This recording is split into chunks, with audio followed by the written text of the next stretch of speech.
Si Colonel Mayamis, pumalis na doon sa upuan niya, pumunta siya sa akin, niyakap niya ako. Tapos umiiyak siya.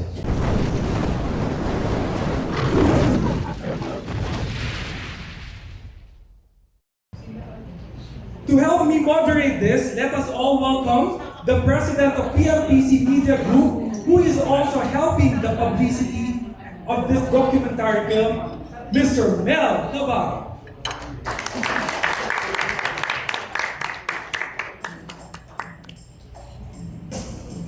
Okay guys, if you would like to ask questions, kindly raise your hand and introduce yourself along with your media outlet before addressing your question. Let us keep our question concise and focus on the film and its message. Yes, sir. Hi, Chris. Hello. Good evening. Magandang gabi po sa ating lahat. At maraming salamat mga kapatid sa pagdating sa gitna ng ulan at bagyo. At maraming salamat sa pagsuporta nyo sa mga independently produced movies tulad ng Sa Likod ng Tsapa. Ito po ay mapapanood po natin sa August 13 in cinemas nationwide. Isa po siyang documentary film. At ngayon po ay open na po ang ating floor for your question and answer para po makilala ulit natin ang we have a first question from Romel Gonzalez of TEP. Hello, ang magandang hapon po. Ang question ko po para kay Miss Edith at kay Colonel Marantan. Miss Edith, ano po nag-inspire sa inyo na isulat at i-direct ang buhay ni Colonel Marantan? At Colonel, paano po kayo napapayag ni Miss Edith na i-gawing docu-film ang inyong buhay? Miss Edith, kayo po muna. Malakas naman ang boses po, di ba? O kailangan sabay? Kailangan sabay. What inspired me? He came into Davao on a very unfatal naman siguro kasi mainit ang temperature ng politika. Kaya kinalakal ko siya, sino ka ba? Ba't ang tapang-tapang mo? Katatapos lang na natanggal yung regional director dito dahil sa KOGC, remember? So, but what's the will, no? Hindi ko siya in-entertain kasi nagko-cover lang. Like yung nagko-cover lang. Dumating yung August 27, yung buong media industry, yung journalista na nagko-cover ng KOGC, yung inaway na kayo parang, foul na yon. October 26, tinawag ko sa Senate, yung sa media harassment. Na-stranded kami doon, kaya tinawagan ko si General Torre that time, sir, hindi kami makauwi kasi that was Katrina. Sunday pa yung next schedule namin na makauwi ng Davao. So, sabi ni sir, saan kayo magbilit? Sabi ko, naghanap kami. And finally, si Colonel Maranta sabi niya, doon kayo, sabi ko, sir, kailangan na ma-experience yung bagyo. Kasi walang bagyo sa Davao, di ba? Kasi may bagyo, sabi, ma-experience na namin kasi mahaba naman yung time. So, dinala niya kami doon somewhere sa Chaong. The following morning, sabi niya, ate, malapit lang dyan yung Atimonan. Sabi ko, oo nga, Atimonan, marami kang pinatay doon. The instinct. Kaya sabi ko, pwede pumunta. So may nag-guide sa amin na isang pulis, taga Lucena. Pumunta kami ng Atimonan, makita niyo sa movie kung sino yung first na interview ko doon. Ano itong Atimonan? Kasi boundary may marker eh. Sinagot niya ako, sabi ko, hindi pa siya mamamatay tao? Like your questions. Sabi niya, hindi. Kasi pag the way she answered me, didn't answer my question, but triggered more questions. Kaya tinawagan ko si General Barrios kasi mas kilala siya. So doon ko na, that was October 27, 2024, na parang gumagawa na ako ng draft for my own documentary para sa Newsline Philippines. Hindi siya movie actually, hindi. Sinabi ko, while I traverse his stories, narratives, pumapasok yung may Valle Verde. Diba? Meron ka palang Paranaque. Meron ka palang Black Shark. Meron ka palang Teves. Nandito ka sa amin, meron ka KOGC. So, yun yung nag-uusap kami ni General Barria, si General Melan, si General Marbel, na nakita ko yung, ito pa rin yung tao na to. So, yung sinabi nung, siyempre tayo mga journalists, yung sinasabi natin, may ibang hindi nagsasalita sa ground na may ibang meaning, may ibang story. So yun yung direction ng story ko. Hanggang nag-November na first, natapos yung November eh. Hindi pa kasali yung Black Shark, yung Batangas. So, ang kapal na 136. So, sabi ko, ang kapal. So, ultimately, December, October yung sweldo nila, November 2, kinausap ko siya. Sabi ko, sir, malalim ang storya mo. Mag-usap tayo. So, yun. Usap din. Ang alam niya, documentary lang para sa Newsline. Hindi movie. Kaya, nung nag-start na sa movie, parang feeling ko na, iba ito. Hindi ako sanay dito kasi ang alam ko, research sa libro. Research for the documentary. Tulad na ginagawa niyo daily, di ba? Ito yung movie, parang, I'm not ready for this. And this amount is parang strange sa amin. Kaya sabi ko, am I ready for this? So, parang nag-backpedal. Kaya, kinausap ko siya, sabi ko, kaya namin ito ilabas kasi may mga regional din kami, regional cable channels din kami. So, sa kami, itatawid namin ito, pero lumalim. Then, nalaman ko din na si Don Remo, si President Rex Cortez, may involvement na previously sa kanya. So, parang feeling ko na nang-aagaw ba ako? Yun yung, di ba? Parang exclusive mo ko. Bigla akong sumingit, di ba? Parang joiner lang ako. So, as we talked, and I explained niya, then, yun yung mahirap sagutin siya. So, I wasn't ready for this, to be honest. Kaya kung may pagkukulang man sa pelikula, I am humbly asking you, please forgive me. Tulad yung journalist din ako, hindi ako filmmaker before. Pero ngayon, nandito na kayo, filmmaker na rin ako. Diba? Yeah, thank you po. Thank you. Si Colonel, yun nga po, paano po kayo papayag na ipakita yung totoong buhay niyo po ito, hindi ba? Paano kayo napapayag na ipakita sa madla ang buhay niyo? Hindi ko rin alam bakit ako napapayag niya. Maybe again, we start with one statement like, worst things first before it gets better. You know, descending to Davao, katatapos namin kay Tevez, kasi I was the one who served several search warrants there with Atty. Rabino. So we were busy filing cases against Tevez, murder cases, hearings on the designated terrorists like that, marami. At hindi lang ganun mag-file ng kaso kay Tevez, hindi rin naman siya maliit na tao. So there were subpoenas coming from the Department of Justice and all that. And then, may shoot order para sa akin papunta sa Davao. So I resisted.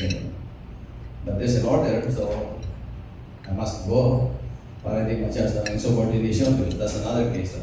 Pagdating namin doon, I was welcome with Task Force Davao. Nandun na si Miss Edith. It's just that scrutinizing eyes also, piercing eyes.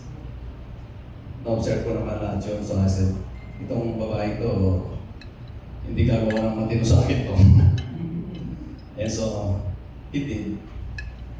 Maraming I cannot mention all the particulars of the story.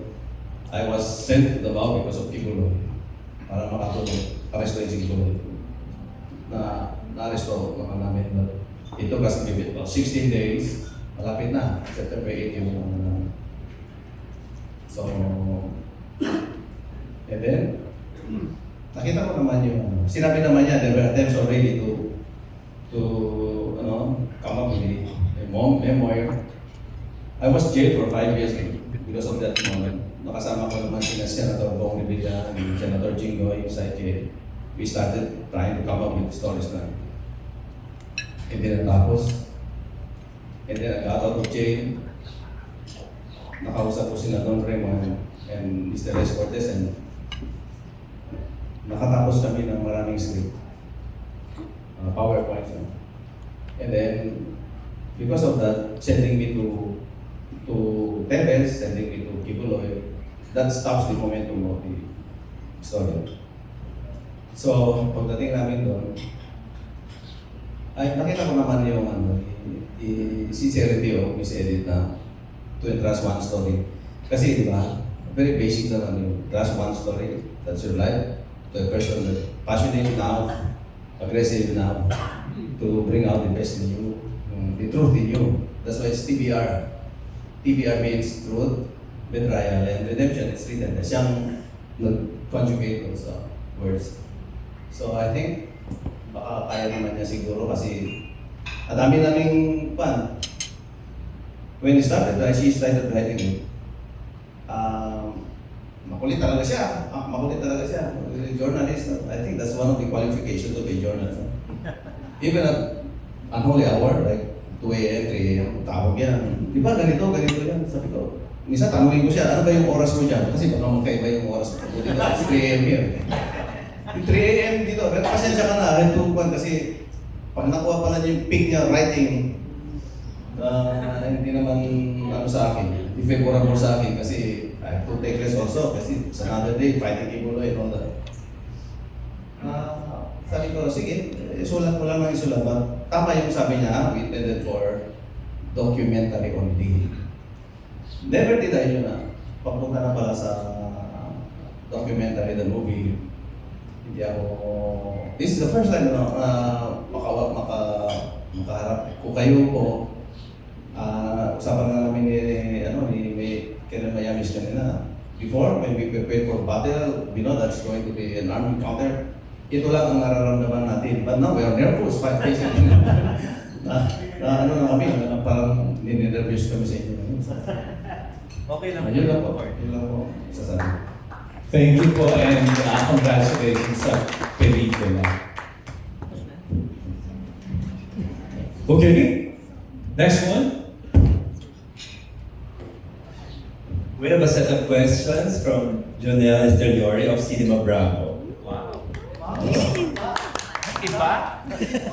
Hi, Colonel. In the film, you get to talk. We get to see moments of controversial moments in your life. Were there specific moments that you would wanted na talagang yun ang pinaka-focus ng film? At saka meron bang moments na hindi nyo na inilagay? Pa-simplify yung tanong. I have an impaired I'm a PWD. Meron bang specific moment sa controversial career nyo na focus ng film? At meron bang ni-leave out kayo?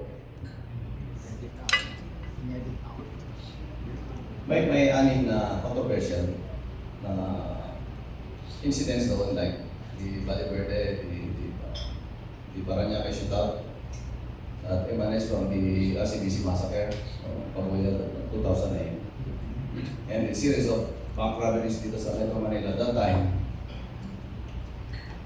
Nailabas ko doon kasi medyo marami yung body counts na about 17, about 27 body count. Equipped with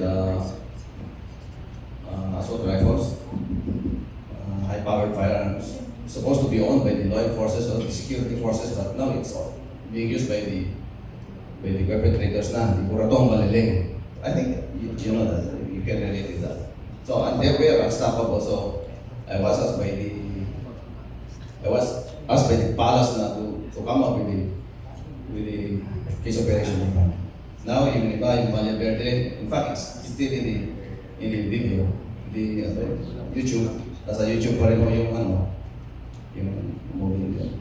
Teves and Kibuloy and the other mga officer was put under incarceration. Marami pang hindi na ilagay kasi I belong to a task force. Pag task force naman, you're not there to apprehend snatchers. We are there to apprehend big cuts there. Kaya natataka sila bakit si Marandan laging involved sa army counter and all. I belong to a task force. Ang target namin ay big fish and they are armed. So naturally, larger percentage there will be armed encounters there. Thank you po. And nagiging emotional din po kayo sa pagkukwento ng mga moments na yun sa buhay niyo po? Yes. Part din ng pagre-revisit, pagre-recollect ng mga moments na yun yung pagkikritik din ng tao sa inyo na oftentimes nabibilify kayo, parang kayo yung kontrabida sa paningin nila. Ano yung masasabi niyo sa mga kritik niyo? Well, there's redemption already kasi the courts has spoken na exonerate na po kami lahat. we follow the process no, of the judiciary, of the judicial system. Sabi ko nga, we swallowed the pill, how bitter it was, and how bitter it is. We swallowed it. Kaya nagpakulo kami, 5 years of incarceration. What more do they want? And then, yun. And then the exoneration from regional trial courts speaks for itself. Feeling ko na nila ito po, so it's not a good feeling. It's a thing that you don't like it. But do I have a choice? It's there already. I have to fight it out. But we know that fighting it out, we have to do it by peace. You know, the victory is coming by peace. Kaya from 2005, now it's 2020. It's 20 years already fighting. Pero nakuha yung redemption 20 years after. Miss Edith, through the lens of a documentarist, of a journalist, ano ang masasabi niyo po? Sa stories niya, it was a fight, and nakita ko while I was digging up dirt, yung term na Attorney Topacio, while I was digging up his dirt, nakita ko na ako as dating part ng street fighters. Kita ko, ba't kami sumisigaw ng injustice? Parang, meron pa dito sa loob ng isang organisasyon. Marami pa na nag-injure. Ito pala yung punot dulo ng injustice, hindi lang sa mainstream, di ba? Nakikita niyo yung mga tao sumisigaw ng injustice, di ba? Pero sila pala, merong organizational injustice. Tsaka pinakamahirap sa mga pulis, yun hindi ko sa kinakampiyan. Nakita ko na pag sumabit si pulis, wala umaanggin. Pag victorious ang operation, ang daming claimant. So yun yung nakita ko sa story na parang, I need to put life to this kasi hindi lang sila. Ang dami-dami pala. So yun yung realization na I must put flesh to these guys regardless of their names because the story is worth the telling. Yung ang daming, nakikita yung sabi, at one point nga sa movie, if you may allow, sabi ko, when he was explaining about the death dun sa Paranaque, sinabi ko, that makes you a killer then.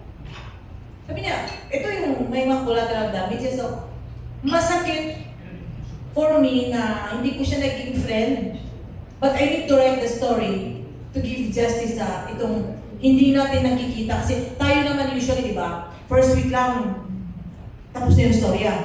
Yung sa kanila, mahaba pala at ang lalim ng sulat sa mga dibdib ng mga operatives. Okay na?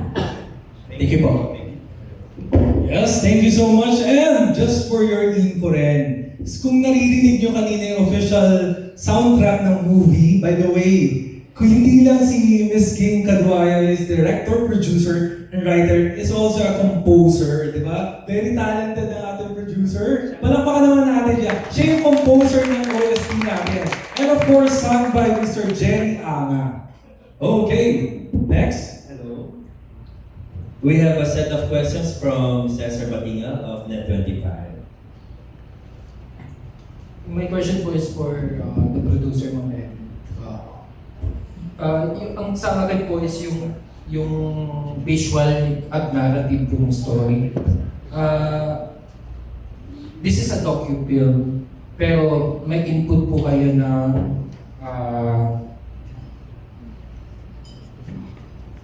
yun pong pag-up or reenactment. Tama po ba? Ibig sabihin po, yung iba pong mga visual dito, hindi po siya totoo. Reenactment po. Pero based dun sa story ni Colonel Maranta. Ang story is 50% archival, 50% reenactment. Kasi yung like the Karamuan which happened 1999, yun yung first kill. So, nakuha namin yung ibang footages, yung kay Mayor Go, nakuha namin. Yung Hatimuna naman, we asked the colleagues from the media na tulungan namin. So, may mga critical scenes lang na reenact, pero kukonting-konti. Kaya nandun si Colonel Rabino. Okay. si Colonel Rabino portraying the young The policeman Marantan. Marantan, the young version po, yung binata at saka hanggang magkaroon ng family, ganun po ba? And at the same time po, how's the feeling of portraying a character of General Marantan, Colonel Marantan po, Sir Rabino? Thank you po, sir. Natatawa lang po ako, sir. Ni sa panaginip, hindi sumabi na mag-aak ako. Kasi, yun, kwento ko lang kung paano nangyari itong pagiging young Marantan ko ay pagganap sa pelikula. I thought it was only a reenactment of the Timonan, but as days go by, nung ginagawa na yung pelikula, mahaba pala to, kaya napasuko na talaga ako nun. Kaya hindi na ako naka-atras. So, nakakaya naman kay sir kasi si sir matagal ko nakasama. May background po ba kayo sa... Wala nga po eh. Yun nga po, during din sa mga teenage days, years, wala kayong background sa ano. Okay. Paano nangyari o nakita kayo tapos kayo yung naging main character dito sa... Ang ganito pa, kwento ko na lang po. Ako po ay 37 na ngayon na. Naging police po ako 2009. I've been with Colonel Marantan since my graduation in the academy. It's 2009. So, for 15 years, more than 15 years ko nang kasama si Sir Marantan in the service. Except nung nakulungan sila. So, alam ko lahat yung mga nangyari sa career niya being a police officer.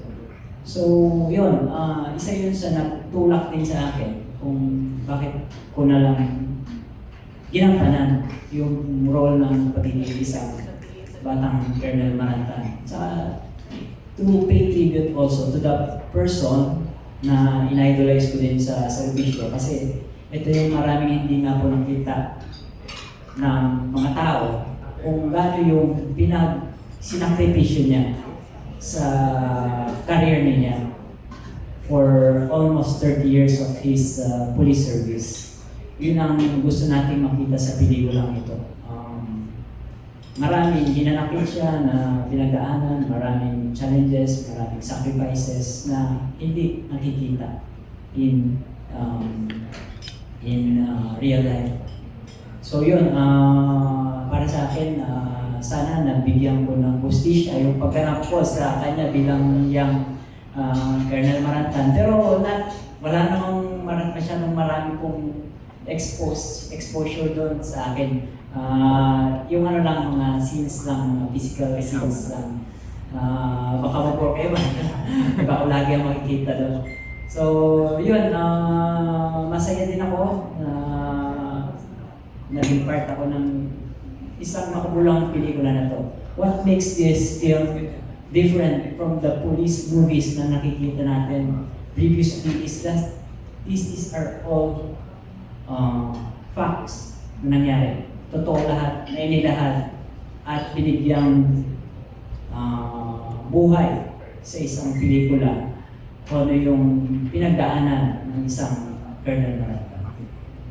Thank you very much. Thank you. My last question is for Colonel Marantan. Sir, more on narratives po kayo rito or narration and pagkukwento or napa-acting din po kayo rito? Narration na. Narration, narrative. Thank you po. Okay, thank you. Yun, isa po sa mga abangan din natin yung acting ni Lieutenant Colonel Attorney Rabino. Siyempre, di ba? First time daw ni Sir mag-a-act din sa movie. Okay, we have next set of questions from our media partners. Sir Josh. Hello po, Josh po from ABS-CBN Online. Miss Edith, you mentioned po kanina na Davao-based yung production nito. If you were to describe po yung mga Davao-based filmmakers versus mainstream filmmakers, how would you describe it? Davao-based filmmakers versus mainstream. Yeah, you have Star Cinema. Regional filmmakers naman, to be honest, they struggle. Why? Because they need to write stories that will compel the general public to watch their movies. And they don't have budget. Budget ang pinag-uusapan. And you have big names na here in Metro Manila. Yun sa region iba eh. Kasi regional filmmakers do thrive if they got like grants, di ba? From film, like the Cinemalaya, you have the Sinag something, di ba? Sinag Maynila. So they thrive and more dependent sila sa yung bibigay paggawa mo to, yung commission films. While the mainstream filmmakers, they have the budget. Second, disadvantage. Mahirap mag-promote sa Manila. Regional ka. But you need to level up with the standards. Like kami from the start, kami 4K na camera eh. Dumating sa point na kailangan bumili ng Black Magic. Yun. Kailangan pa lang, kasi sa office, sa newsline, may mga gamit kami. Pero yung pagle-level up, hindi naman, we don't want to use the word competition. Para lang maabot namin yung expectation nyo of what a movie will look like. Kasi marami naman na awards sa Region 11, sa Iloilo, di ba? May Bohol, bago lang. Pero yung pag-produce in itself, mahirap siya i-compete kasi ang galing-galing naman ninyo. Totoo yun. Kami, ginalingan lang namin konti. Kaya, yun yung difference. Ang galing nyo, kami from regions, ginalingan lang namin. And this is, I guess, sabi niya si Sir Mel, parang first ito na movie docu na nag-mainstream na theatrical release. Tama ba yun? Nationwide screening po. Nationwide screening. Kami yung first. So, next question mo, alam mo na. Saan galing ang pondo? Di ba? At magkano? Okay. We've been doing documentaries in Newsline.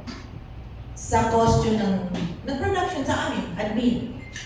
Eto, nung umabot kami ng 7 figures, parang feeling ko, hindi naman ito matatapos to. Parang, yun na, my daughter is here and the brother is sa bahay. Kinausap ko na, kaya ba natin to? Sabi na, mama, naligo ka na, mag-shampoo ka na lang. Yun yung ano eh. Very minimal yung gastos. Ang pinaka-masarap sa feeling naming lahat, sabi ni Sir Manantan, kung kikita ang pelikula, saka siya maniningil. Yun. Kaya, nung palapit na yung ending, yung mga natulungan ni Sir, lumapit na we want to help. Yun na yun. Kasi sa point of view naman natin, di ba, as journalists, hindi naman tayo beggars, di ba? We welcome naman, but we are not saints. Pero kung binigay mo yung kusa, nag-i-issue din kami ng resibo, tsaka wala kami. So dumating sila sa buhay namin, later na part. So ito na yung, na-wrap na yung movie, and I'd like to thank na Manila-based na mga journalist na. Ang laki-laki ng tulong nyo. Rappler, TV5, PTV, UNTV, Inquirer, ang laki-laki tulong kasi archival eh. And we need to secure the permissions. So ito yung tulong nyo sa amin. And yung, sabi nga ni Sir, later mo na bayaran yung istorya ng buhay ko kung kikita yung pelikula mo. So tulungan nyo ako magbinta. Para may kita siya. Kasi asitista wala eh. Grabe si Tamor. So yun yun.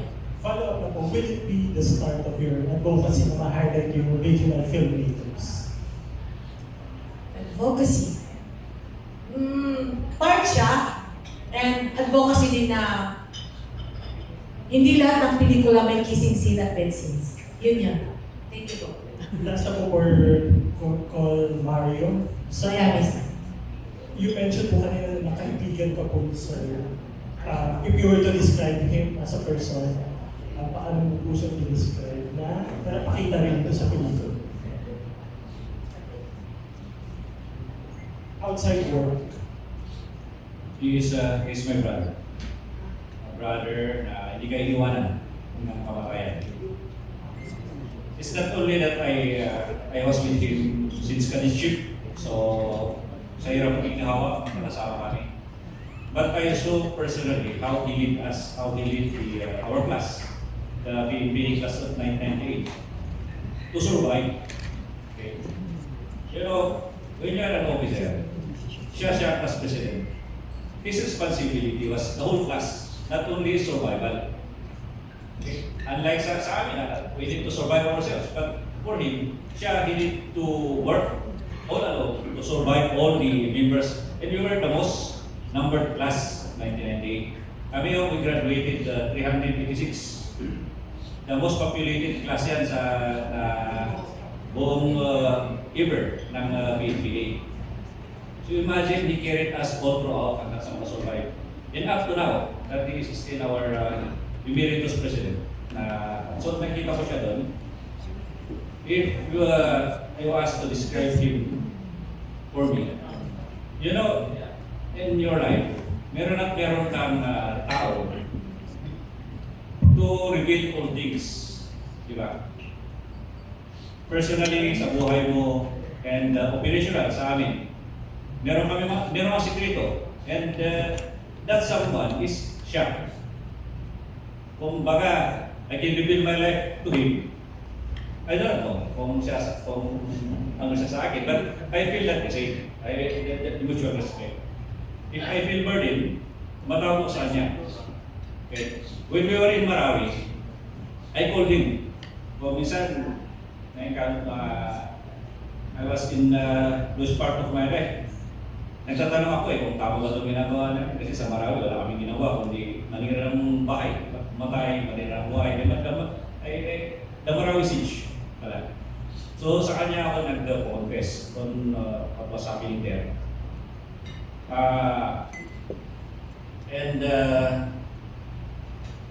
Itong film na to is pasalamat din ako kasi hindi na ako mahirapan. Kasi parang I am a lawyer sa kanya eh. All his life, who is Hansel Barantan. Kasi there was time na pa siya eh. He was popular. Popular siya sa buong class namin. Pero marami rin nagbaba sa kanya. And lahat ng taon makilala ko, dito about Hansel Barantan, ito si Colonel Barantan. Hindi yung panood nyo na masama siyang tao, kriminal siya. But ito yung puso niya. Let's feel and see kung ano yung puso niya. Ganun ang gusto niya. So I am always lawyer na kung ano yung pagkatao niya. So itong film na to, at least, ano to eh. Ito na to, true to life or facts to eh. This is what really transpired sa buhay ni Hansel. Hindi na ko mahirapan na mag-explain, mag-lawyer sa kanya, na mabait itong Hansel Barantan na to. If you can just hiwain nyo siya, tingnan nyo ano yung puso niya, in that is him. Okay? I don't know how to describe him more. Pero, look at him. Damdamin nyo yung puso niya para magkilala nyo si Colonel Hansel Barantan. Not only kung ano yung lumalabas, it's part of nature ng trabaho namin. But we need to do it. If we will not do it, who will do it? Parang sa akin is also, I'm willing to die just to serve, just to let our family members, our community live at peace. That is the same true with Colonel Barantan. Grabe ang sakripisyo niya. You will watch in the film how he sacrificed for the country. Yet, he was bullied. Ang ano ko lang doon sa pelikula is hindi na i-reveal doon how the family suffered also. If we do our job and then mabaral ka somewhere, hindi nakikita yung suffering ng family. Okay. Na kung may ginagawa kami, behind the scenes, if we suffer, the more na emotional suffering, financial suffering, mental suffering, yung mga loved ones namin, especially the children. Thank you, sir. Thank you, Josh. We have a set of questions from Ana Zereso of TV Patrol, ABS-CBN. Po. So, kaya ano muna, kay Colonel Barantan. Since nasabi niyo man, kuha niyo na yung redemption mo. Pero nung binabalikan niyo yung mga nangyari sa inyo, nahirapan ka bang balikan siya at ikwento kay Ma? Or may sense of healing din siya sa pagbalik mo sa mga nangyari sa iyo after mo makuha ng redemption? Kumusta na yung experience na kinukwento mo ulit tapos ngayon ibabahagi mo siya? Mahirap magkwento ng ordeal. There were times na we have to stop the interview because it became too emotional already. So, hindi stop na. There are irreparable moments already. It cannot be reconstructed anymore. So, we have to accept those things as they are now. And like Christians, sabi ko, may isang interview ko, sabi ko, there's no more bitterness in my heart or anger in my soul. I've forgiven all of them, even Dilima. Forgiven ko na siya. Ganun ang ginawa ko. Kasi in the long road to freedom, like Nelson Mandela, pag hindi mo i-forgive sila, sabi niya, nakakulong ka pa rin. So, you better that you forgive them. So that's what I do, and I'm trying to do up to this very moment. Napanood niyo na po ba, Ernest? Opo, at in-advise ko kayo, dala kayo ng tuwalya niyo kasi hindi kakayanin ng panyo niyo yung iyak na, hindi iyak mo. Totoo. I watched the movie, I think 3 times now, no, 2 times already. Ganun pa rin. It became too emotional. The latter part of it, very emotional. Si Colonel Mayamis, pumalis siya doon sa upuan niya, pumunta siya sa akin, iniyak niya ako. Tapos umiiyak siya. Ako ang tago yun kasi hindi ko ayaw ipakita kung umiiyak ako. You're very happy naman kayo sa kinalabasan ng film. Yes. I think that's the best movie na napanood ko. Without making bola with Ate Elena. He gave justice also to the story. Medyo lumuwag din ba yung parang pakiramdam mo kahit pa paano? Lumubag yung pakiramdam ko? Yes. Thank you. And kay Ma'am naman. Ma'am, di ba parang sabi niyo marami dito, archival to Ma'am. Pero ano ba yung mapapanood namin dito na hindi namin napanood sa balita? Besides yung maiyak kami. Pero parang ano ba yung parang malalaman namin dito hindi namin nakita sa mga balita o nabasa? Parang inside story din ng ABS-CBN. Totoo. Kasi ako naman yung nakita ko at first, nakita ko na to.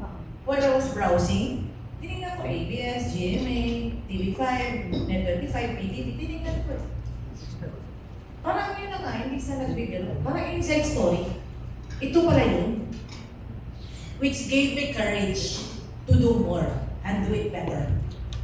Yun. Hindi yung sinasabi ko sa production team. Gusto niyo malaman ilan kami? 13. 13 lang kami. Tipid na tipid. 13 lang kami. So yun yung the inside story of the 6 major operations ni Colonel Maranta. Ma'am, given din na parang very personal yung story, medyo na hirapan ka ba or medyo na pressure ka ba dahil na sobrang bigat din emotion dito para kay Colonel yung ginagawa niya na parang to translate it sa big screen? Nahirapan. Hirap na hirap. Kasi I used to write in mga research. Pag kinakausap ko siya sa tele, kasi naaawa ko, pero I need to push. Hindi, sandali ko minsan nag-aaway kami. Hindi, sinabi ko kasi, oo nga, tapos ceasefire. Tapos pag nakikita ko yung luwa, ganun, nakutubig mo na. It took us 6 hours para makatapos ng 15 minutes na interview. Kasi ceasefire, tapos ceasefire. Kasi kung minsan, hindi, ito yun. Sabi ko, journalist ako eh. Kaya, ang daming breaks. Kasi nagbe-break in na siya. Parang pag gumagano na yung mukha, parang, eto na. I need to stop. Kasi emotional na. Tsaka, yung nakikita ko yung hirap, tsaka yung the pain, na-feel ko. Kasi mother din ako eh. Kung na-feel ko yun as a mother, na-feel ko yung mother niya. Tsaka, pero, huwag niyo ilabas siya. Putang na yung story mo, gago ka. Lumabas yun sa mga ko. Ilang beses. Kasi, hirap eh. Kasi, ang hirap i-translate. Hirap. Kasi ang haba-haba. 16 hours interview. Plus archival, plus reenactment. Ilalabas mo sa 1 hour 52 minutes. Yung compression, ang hirap. And what I would like to thank, ito yung si Mr. Alex. Sino yung Meg? Yung sound engineering namin. Alex Tombok tumulong sa amin. Tumulong sa amin yung mga directors ng Maynila. Kaya yung sagot tanong mo kanina, who is better? Nandito kami sa harapan nyo, alangan kayo, pero inaligan lang namin. We cannot compete with you, but we will try our best to stay beside you. Yun yan. Thank you, ma'am. Thank you, sir, for sharing. Last na lang, kay attorney. Bilang first on-screen mo to. Yes. Kamusta naman yung experience lang na may mga camera, na, alam mo yun, doing a scripted thing? Saka mas madali ba o mas mahirap na kilala mo si Colonel Marantan? Parang mas napa-in character ka ba or at the same time mas na-pressure ka kasi kilala mo siya, mahiritan ka niya kung nagustuhan yung ginawa mo. Ano ganun? Thank you. Doon sa yung sa pagganap ko, kung ano yung feeling, yung nakatutok yung camera na lang is very yeah, sobrang pressure bilang hindi naman namin tuloy yan. Nasa seryosong mundo kami eh. Tapos, gagawin ako ng isang bagay na hindi ko naman talaga proud. Kaya, ayun, I just acted, be myself na lang. Tapos, kung ano na lang yung hinihingi ng eksena, ginagawa ko na lang ng paraan. Walang script po yung yung mga scenes dito, kaya kung ano na lang, nakatulong yung pagiging kilala ko si Sir Marantan. Thank you. Thank you so much. Thank you, sir. Okay, sir, we have a question lang po from our friends from media for Sir Colonel Marantan. Sir, na-mention niyo daw po kanina na 5 years po kayo nasa Piitan with Senator Bong Revilla and Senator Jigoy Estrada. Ano daw po yung masashare yung experience with them? Experience ko sa kanila? Yes, po, sir. Sa loob ng kulungan, ibang mundo yun dyan, no? It's a different world. Such a challenge every day. Not only for Senator Bong Revilla and Senator Joe, we were with the Chamson couples, Wilma Chamson and Terry Chamson, and I think 13 regional commanders of the CPP-NP and we were with the mga Sapano suspects. We were the Abusaya. Iba-iba. About 73 of us inside jail. Doon wala nang pataasan ng pride doon. It's all everybody is all on the level lahat. On the level. I happen to be the mayor of that custodial facility. Kaya ako po ay, kung hindi ko yun ay tatanong na-experience ko rin yung maging mayor sa custodial na lang. At second term pa ako. Hindi ko nga lang matapos. Every day, ang usap namin niya, tatlo ang sa puluhan, no? Sa umaga, you will having some conversation with your lawyers, no? Sa umaga. Pag in the middle, yung 12 noon down, kausap ko yung mga lawyers mo. And then in the evening, kausap mo na lahat. tumatawid ako kasi nga mayor ako eh. Ako sila General Barrias, about 6 generals were there. Si General Barrias, General Razon, nandun sila lahat. At isa naman, sa isang set, yung mga senators, tapos kami naman sa kabila. So, ibang kwento, iba-ibang kwento. Parang, ang suma total doon, natalo kami lahat sa public perception. Very important pala yung public perception. Like for instance, in our case, no, in Atimonang case, we won the battle, we won the firefight. Kasi 13 patay doon, ako ang wounded. I was gunned down and brought to the hospital. We fought a good fight. Pero natalo kami sa natalo kami sa public perception. They put us in jail. Ako yung wounded. I have 52 metal screws in my body. 4 bone plates, 1 total knee replacement, 1 impaired ear. Well, accumulation lahat ng mga firefights ko with Colonel Mayames and Colonel Calixto, Colonel Rabino. Pero bakit ako inilagay sa kulungan? Dapat ako ang dito. You know, sometimes it's lonely to do the right thing. It's lonely to do the right thing sometimes. So, i-challenge talaga. Sabi nga ni Colonel Mayames na, it's a family, unspoken, untold story of the family, irreparable. Kasi, children mo, bullied in school, wala kang magawa. Tatay mo, murderer. Lapit yung anak mo, pag dinala ko, ito sa business school, murderer ka daw. Can you answer that? Those are ordeals, those are challenges every day. Every day. Kaya, when the going gets tough, the tough gets going. Yun lang ang nasa isip ko. And, you know, I kept on reciting Invictus and Desiderata. I recite that every day.